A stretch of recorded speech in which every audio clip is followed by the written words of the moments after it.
Greetings, everyone, and welcome to Anime Night in the Dojo. Today's featured show, Slime, Season 4. Hi up, Slime, Season 4, Episode 15. Welcome back to the Dojo. I'm Ryu. That's Age. We're back for more Anime Night in the Dojo. And well, last time, Ferrara, Ultima, Testarossa, and all their underlings have officially joined Tempest. And Tempest is getting more and more ridiculous by the second. Now, I'm going to say this right now. I find it interesting with the myriad of people who have complained about Slime over the years, and we talked about like that kind of stuff earlier this season with like, you know, this is a world building show. This is doing exactly what it's supposed to be doing. Now, what came up with the three demon girls last time too that I did see was people complaining that they just kind of after 10,000 years decided to just like take it without fighting anything at all. It's like, first off, did you guys forget that a demon's greatest wish, period, is to incarnate? And those three had the, like, parabola of mystery triangle keeping each other from incarnating. They were made a very interesting offer by Diablo and straight up told him that if they weren't happy with Lord Rimuru, they would have attacked him and tried to kill him outright. They were gifted an amazing opportunity, and once they saw what Rimuru was capable of, he out-aura'd Carrera, and that was enough for the other two. Then, he won them over with his Rimuru-ness. What's there else to say? You know what I mean? They all want to incarnate, and they were given an opportunity, so at the very least, they might as well check it out. We saw what Violet did in Coleus, you know what I mean? They've tried multiple times. Yeah, Carrera liked to mess with Leon and stuff like that. It'll be interesting to see what Leon just like at some point, you know, get one of those like, why am I not being nuked anymore? Yeah, all three of them were perfectly capable of incarnating under normal circumstances, but all three of them were working against each other. And even despite all three of them working against each other, Violet still almost managed to incarnate by herself. It was actually Rimuru who got in her way. Right. So it's just one of those things where it's just like, well, it was too easy. They just took it and they didn't fight. It's just like, what the hell would they have fought for? You know what I mean? They openly stated multiple times that if they didn't like the situation, they would have attacked. They liked the situation, so why the hell would they have done anything other than accept the gift given to them by Rimuru and now work for him? I don't understand the just misunderstanding that all these people are having. It's like, oh, it was too easy. It's like, well, yeah, he gifted them exactly what they wanted. So what did you think was going to happen? You know what I mean? It's not like they weren't openly antagonistic. You know, Carrera fought Diablo at the beginning of the last episode. You know what I mean? She openly states to her subordinates, hey, I might as well check this out and just see what happens. Blanc accepted the invitation and said, well, yeah, I'll go meet him. That's all they promised to do, was meet him. If they didn't like it, they would have raised hell. It was openly stated. I guess people just, once again, aren't watching the damn show. You know what I mean? I find it fascinating. It's just like, this was all answered by the show last week, you know? And at the end of the day, Diablo would have never allowed them to do anything because he outclasses them. You know what I mean? So I think they all realize that. So what did you guys expect them to do? I don't get it. If you're in a situation where for over 10,000 years you've been trying to do this one thing, and then one of your peers who has successfully incarnated is like, hey, I'm gonna offer you this opportunity. You can keep wallowing in the demon realm, or come out, hang out in Tempest with Rimuru and be his subordinate. What's the harm in checking it out? And when you're gifted far more than you ever wanted as a demon, I don't get it. It's fascinating. Like a lot of these people thought they were like villains and antagonists. Yeah, Violet and, you know, Blanc were a little antagonistic, and you could say like kind of messed up and evil and have done things to humanity, whatever, sure. But, you know, that's just demons being demons. You know what I mean? Each one of the different branches do different things. Like the black branch being super subservient. You know what I mean? They live to serve, literally. You know what I mean? That's why Diablo is the way he is. That kind of thing. So Yeah, their biggest drive in life is, incarnating and finding someone who they deem worth serving and then serving them. right. And let's not pretend that there wasn't like some sort of rivalry with him and Guy that has been alluded to in the past. And now Diablo has one-upped Guy by having 3 subordinates to his 2. Yeah, from what I know, freaking Rain, Misery, Violet, and Blanc all kind of stayed to themselves for the most part in the early days. And the rivalry for the top was Jean, Diablo, and Guy. But then eventually, the whole like triangle of Violet, Blanc, and Jean sort of formed, and Jean just kind of fell out of the whole like bid for the top between Guy and Diablo. And so then all of a sudden Diablo comes out of nowhere and she tries to fight him like she used to, and no, he's way stronger now, and she can't really do anything about it. Yeah. So yeah, that's just something that just kind of like weirds me out. Like, I understand things like in the last 2 episodes have like escalated massively. You know, we've added Ifrit, we've added Dino, now we've added all the demons. You know what I mean?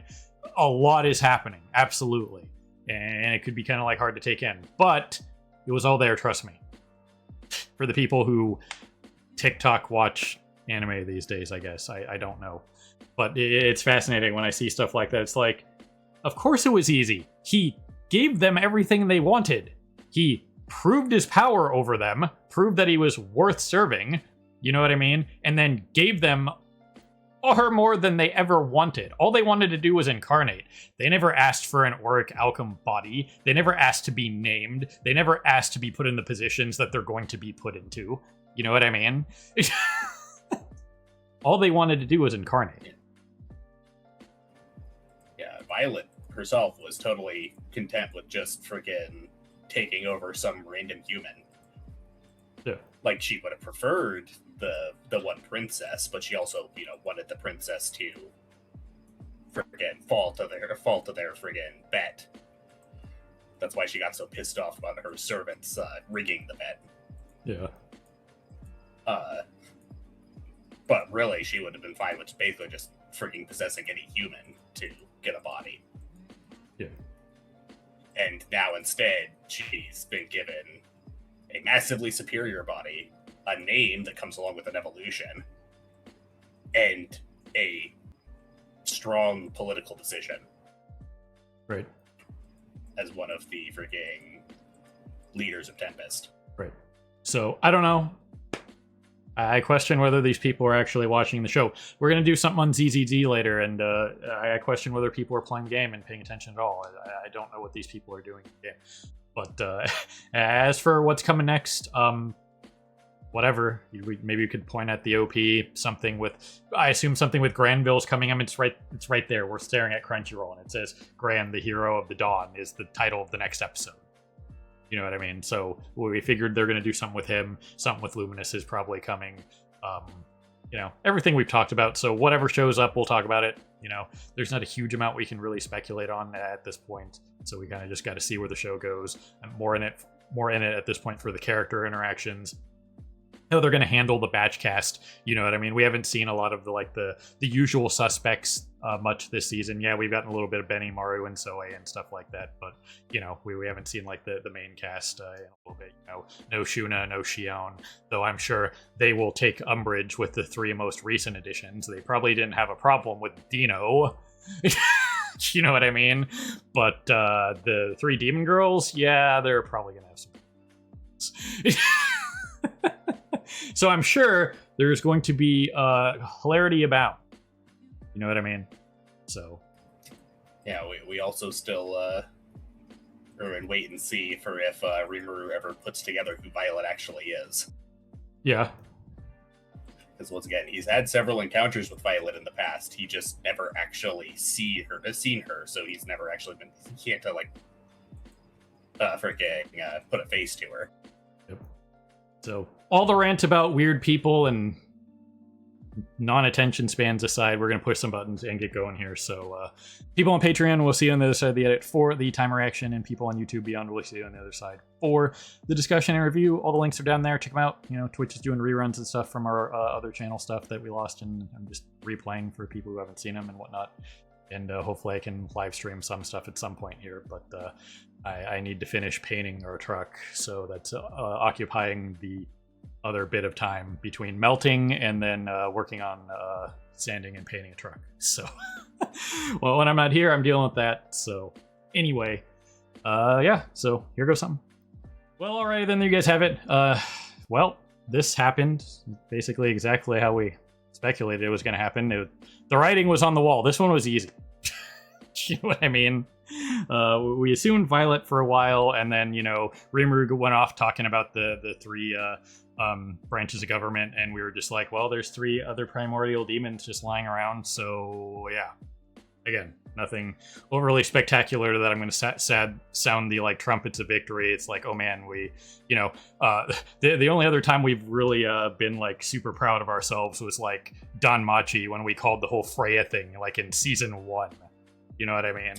And we were just like, yeah, you know, that seemed plausible. Let's make that our theory for the whole show. And then when we were right, we were like, oh my god. This was too easy. This is not something I'm gonna be like hang a hat on and say, oh man, we're awesome. It's like, I was right there.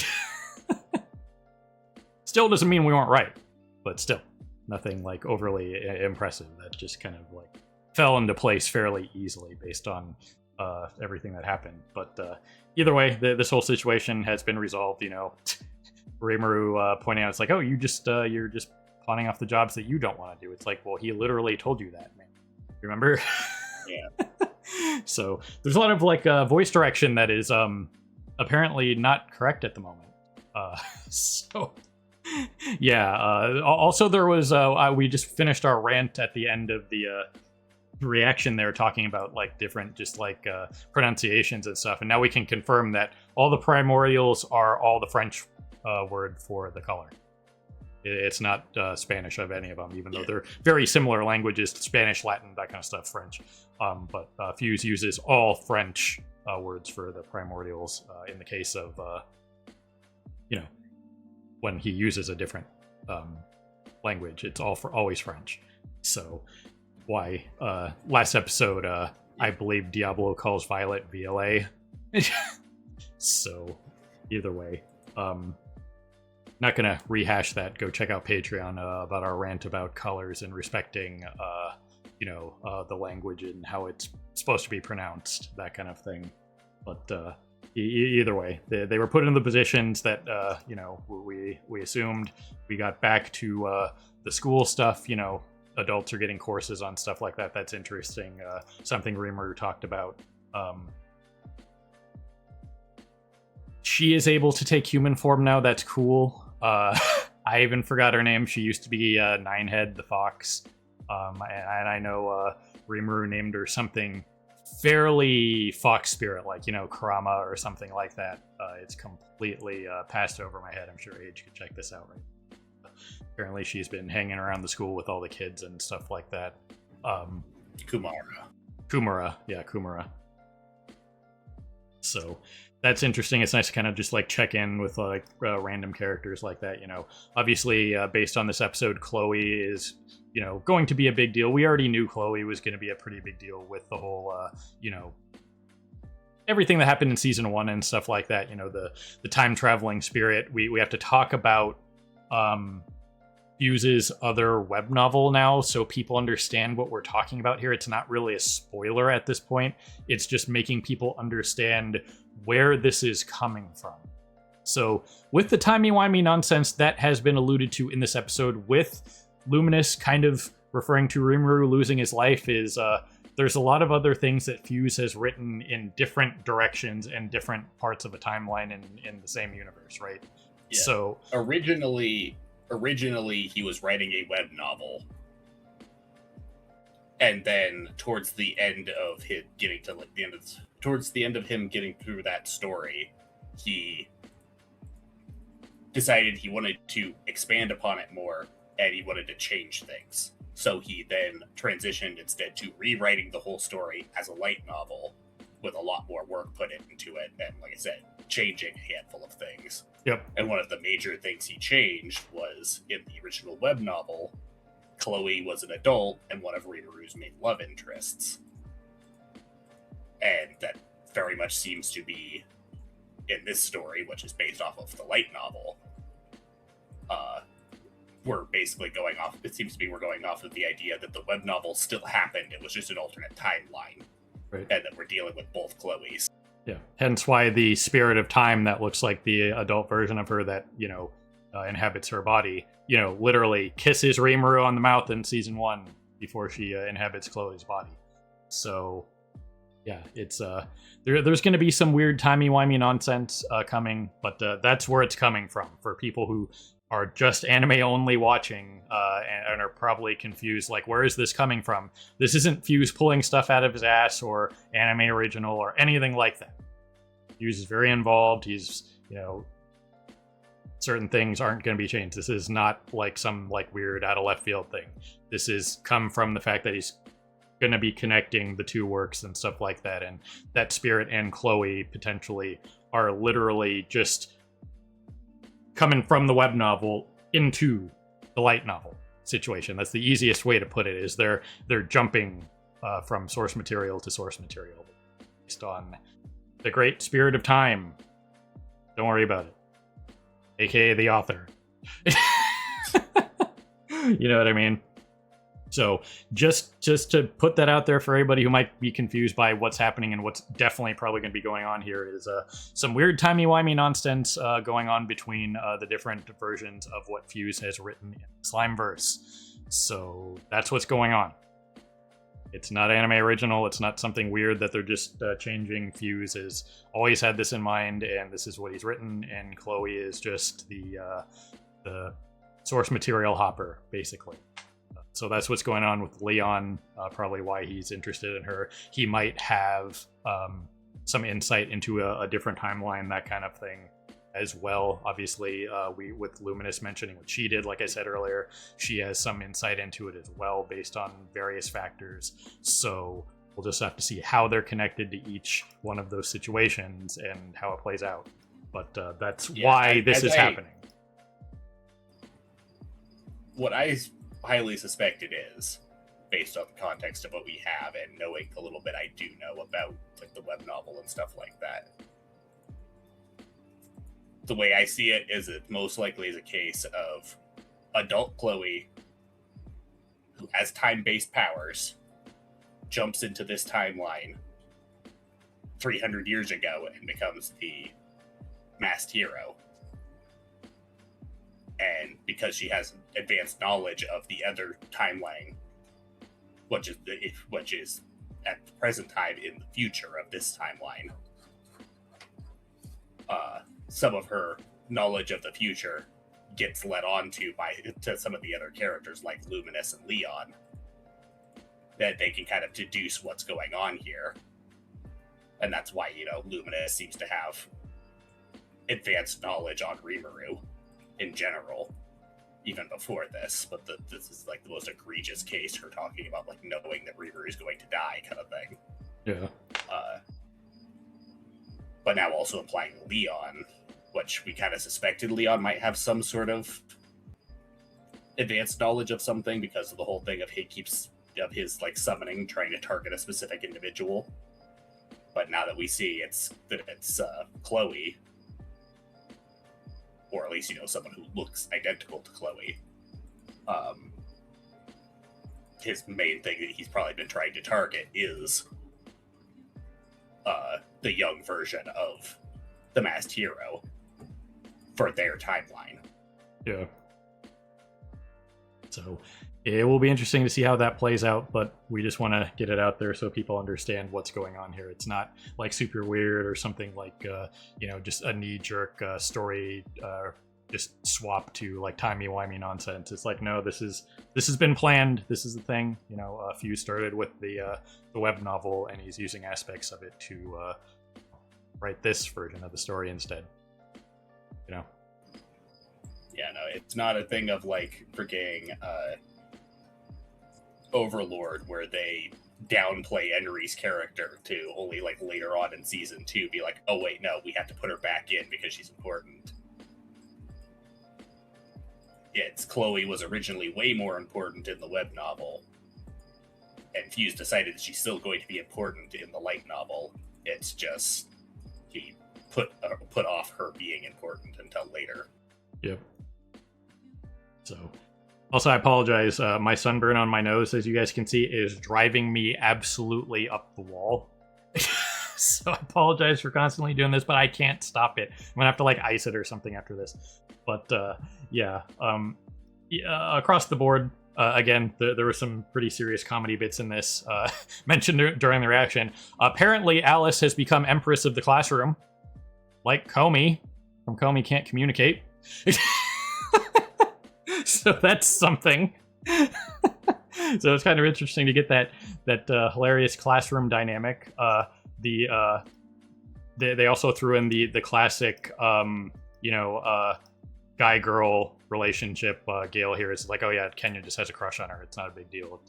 Like I said, I mentioned the whole thing. It's like this is the same VA who voices Deku, so now he has plenty of time to do something else now that MHA is over. I'm actually kind of surprised that with all the work that guy had to do for Deku over the last decade, that he even had time to voice Gil when he did for Slime. Because when he first started watching Slime, I was like, hey, that's Deku. That guy has time to do something else? That's crazy. So, but yeah, the classic like trope of like, oh yeah, they're always picking on each other, so they like each other nonsense. And we got that one in there. The cliques in the classroom between like all the different like races in Tempest. That's cool. But just checking in with guys like this. You can't do what he did, man. You can't just start talking about Hinata because she's just going to be behind you, ready to murder you. And I did kind of wonder, like, what would possibly be happening in this episode? Because this right here is the thumbnail for the episode on Crunchyroll, anyway. And I was like, well, something happened with Hinata in this one, whatever. And I never expected it to be a comedy moment that ended in the sad trombone sound effect. Whoever was in charge of that, now, contrast to the voice director who keeps using June, whoever was in charge of that sound effect, I applaud you. Because that was, it just takes it to that next level of hilarious. It was already good for comedy, but you add a sound effect like that out of left field, you're nailing it. You know what I mean? So bravo. I'm gonna applaud that one. That was great. So, the sound direction for that was great. And then we had all the stuff going on with the Harlequin Alliance, Yuki. We got a little bit more of the Cerberus operation. We got this character back here that's looking a lot like freaking what's her name? Sweetie from ZZZ, that kind of thing. I guess she's one of the heads of Cerberus, and why is there always an evil organization called Cerberus? One of these days, Cerberus will be a good guy. Yeah, we've had Cerberus in the past. Like, they were the whole, like, they're a freaking, like, Eastern intelligence group. Yeah. Their whole thing is trying to undermine the West for the East to eventually conquer them. Yep.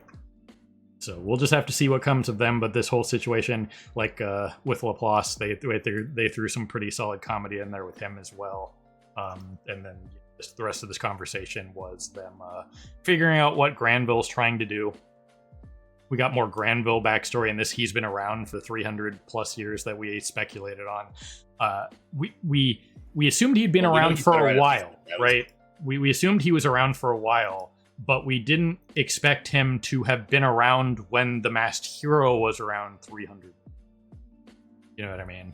So we had the thing like say that he's been around for like 1,000 years. Yeah. We just didn't know exactly how he was preserving his life and stuff like that. So there was that, and they're how they're going to get into Luminous's stronghold is, well, going to be interesting, because once again, he mentions being the head of the 7 Days Clergy. 7 Days Clergy doesn't exist anymore. And as far as anybody is concerned, the only thing he does have going for him is that that cardinal that seems to have a crush on Hinata supposedly killed Gran with the destruction spell in the necklace last season. Disintegrated, yeah. So that's the only thing he has going for him is I think Lubelius / Riberios thinks he's dead. So, you know, they probably wouldn't see him coming, because it's been reported that all the 7 days have been handled, him included. So yeah, Luminous, with their history together, potentially suspects that he might still be alive, but most of Lubelios itself probably does think he's dead. Yeah. So it'll be interesting to see what he comes up with. Obviously, it'll be interesting to see like what he's capable of, stuff like that. What are they going to do with the frozen Chloe / spirit hero in the block of ice? Like, well, what are they going to do with it? You know, because at the end of the day, he talked about them being like the key to save humanity and stuff like that. But, you know, yes, she was able to seal Veldora. She wasn't able to defeat Veldora. You know what I mean? So that's something to think about. Well, she sealed Veldora, but we also don't really know if she was capable of killing him or not. Yeah. But she ultimately chose to seal him because the whole thing with like the progenitors is you can't kill them permanently. Yeah. And potentially that could have been part of her plan, that she needed to seal Veldora so Rimuru would, you know, become in contact with him. Because having not read the web novel, I don't know if Veldora is part of Rimuru's story in the web novel or not. I'm pretty sure Veldora is still a thing in the web novels. I know the demons aren't a thing in the web novels, but or at least like the demons having progenitors isn't a thing in the web novels. I think demons are still a thing. I think like Diablo still exists in the web novels. But if I recall correctly, in the web novels, the only progenitors are the 4 true dragons. None of the other races have progenitors. But thinking about it more, I'm pretty sure that the masked hero, because of what we got in this episode, that the masked hero, while she is a future Chloe, she is probably this Chloe specifically, and that the spirit of time is the web novel Chloe only, the spirit of time, because she specifically comments about the whole thing of like having like another personality take control of her. Yeah. Which, if she is future Chloe, then that means she is still possessed by the spirit of time, because she gets possessed as a kid during this timeline. So I imagine it's a thing of sometime after this Chloe becomes an adult, with her time powers, she goes back to become the masked hero. Presumably, probably to try to like save Rimuru or something. Because of the whole, like, you know, Luminous dropping the line of Rimuru dying. Right.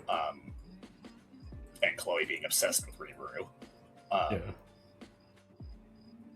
But that whole line of like another personality taking over, and the fact that the spirit of time looks identical to her, I wouldn't be surprised if the spirit of time is the web novel adult Chloe, and that it keeps interfering with this Chloe for its own benefit. Yep. So lots of interesting stuff on the table. Looking forward to seeing what they do with this. We knew Leon was going to be a thing at some point. We knew, you know, the masked hero and the timey-wimey nonsense was going to be a thing, but we were waiting to talk about it until we, you know, kind of got it confirmed. And this is the best time to point it out and clarify it for people that this is what's happening. Fuse is written something before this, and that's what's going on. So we just wanted to get that out there. But yeah, this should definitely be interesting rest of this core. So looking forward to that. Yeah, Chloe's being made relevant to the storyline again, so it's the best time to talk about it. But once again, the masked hero's powers are time-based, and Chloe is possessed by a greater spirit of time. Yep. That conveniently looks like an older version of her. So there you guys have it. So it will be interesting to see where they go from here, how they work on the batch cast stuff, that kind of thing, who we get to see every week and whatnot. It was nice to see Hakuro in the mentor role, him still doing that. That's interesting. So yeah, those kind of little aside things are neat. I appreciate them. Sad trombone really got me though. That was something else. So whatever it takes, we're in for it. So they have plenty of characters to work with, plenty of stuff going on. So just gotta see where it goes and see what happens. So yeah, you got anything else for this one, Age?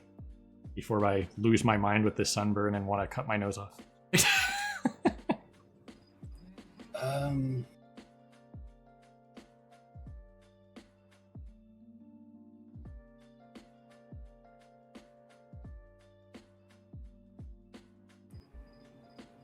Yeah, I don't know. The main question really is just what the situation with the greater spirit of time is going to be. Because if I'm right, then the greater spirit of time technically exists in two places within this timeline right now. Right. But we also know the greater spirit of time is something weird and alien, because even Ramirez mentions that that thing's definitely a spirit, but also it's not one of my spirits, and I have no idea what it is and can't control it. Yeah. So yeah, it will be interesting to see something else to be on the lookout for as well, as since they're all coming to Lubelios/Riverios for the cultural stuff with the music stuff. Is how is Luminous going to react meeting small Chloe? I assume they're all going to be in the same room at some point, so that'll be something to look out for as well. Yeah. Plus the whole thing of apparently Yuki's new plan is to try to pit Leon and Reburu against each other finally, because there's already bad blood between the two of them. But now, if Chloe does happen to be the one that Leon's been searching for hundreds of years now, that's definitely going to paint a target on Reburu's back. Yep. So, anyway, ladies and gentlemen, people of YouTube beyond, however you're watching, as always, we appreciate you stopping by and hanging with us in the dojo for more Anime Night in the Dojo. And this was Slime Season 4, Episode 15. We're moving right along. So, have a good morning, evening, afternoon, whatever it is for you. Have a good one. See you next time. Hello again, everyone. Victoria here. Don't forget about those like and subscribe buttons. Your support is always appreciated. Thanks again for your time, and we look forward to seeing you again in the future.